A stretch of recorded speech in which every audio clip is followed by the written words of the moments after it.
ఘనమైన నామమునకు మహిమ కలుగునుగాక.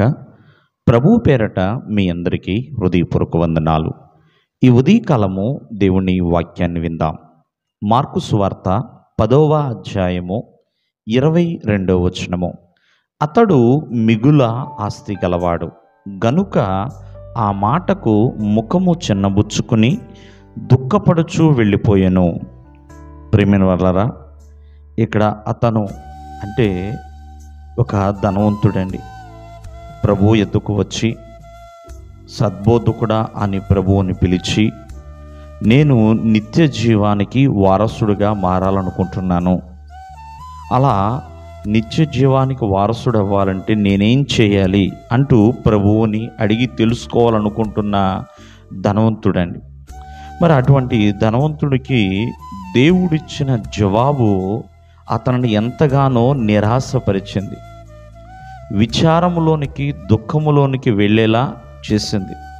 ప్రేమైన వల్లరా, ప్రభువు ఎద్దుకు వచ్చినప్పుడు అతను ఎంతో సంతోషంతో వచ్చాడు.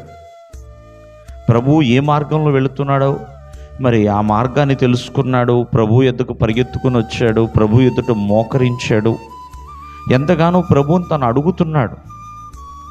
దేవుడు చెప్పిన సమాధానం, ఎందుకంటే నిత్య జీవానికి వారసులుగా మారాలంటే నరహత్య చేయొద్దు, వ్యభిచరించవద్దు, దొంగిలింపవద్దు, అబద్ధ సాక్ష్యం పలకబాకండి, మోసం చేయబాకండి, తల్లిదండ్రులు సన్మానించండి, అలాగే దేవుని యొక్క ఆజ్ఞలు మీకు తెలుసు కదా, ఆ ప్రకారంగా చేయండి అని దేవుడు చెప్తే ఆ యవనస్తుడు అయిన ధనవంతుడు అంటూ ఉంటాడు, నేను బాల్యము నుండి ఇవన్నీ అనుసరిస్తున్నాను అని చెప్తాడు.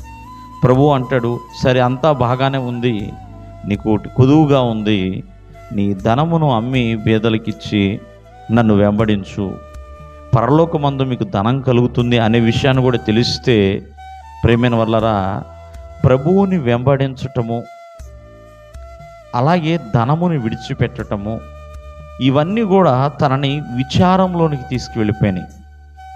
ఎందుకంటే నిత్య జీవానికి వారసుడిగా తాను మారాలనుకున్నాడు, కానీ ప్రభువుని వెంబడించాలా, ఇది గొప్ప సాహసము కదా అంటూ ఎంతగానో తను బాధపడుతున్నాడు. అంతేకాని తన ధనాన్ని విడిచిపెట్టాలా, ఇప్పటి వరకు ఆ ధనమును తను ప్రేమించాడు, ఆ డబ్బు తనకి భద్రత కలిగిస్తుంది అనే భావాన్ని తను విడిచిపెట్టలేకపోతున్నాడు. అందుకనే విచారముతో ప్రభు ఎద్దు నుంచి వెళ్ళిపోయాడు. ప్రియమైన వల్లరా, ఈ రోజున దేవుడిస్తున్న జవాబు సరైనదే, కానీ అతను తీసుకోలేకపోయాడు. ప్రభువు మార్గాన్ని వెంబడించలేక, ప్రభువులో సరిగా నిలవబడలేక ఎంతగానో తను బాధపడుతూ ఉన్నాడు. కావున ఈ దినమందు ఆలోచించండి, ప్రతి ఒక్కరూ కూడా విచారము నీ జీవితంలోని కలగజేసేది ధనము. చూడండి, ఆ ధనము వలనే తనలోనికి విచారం వచ్చేసింది. దేవుడు మిమ్మల్ని ఆశీర్వదించునుగాక.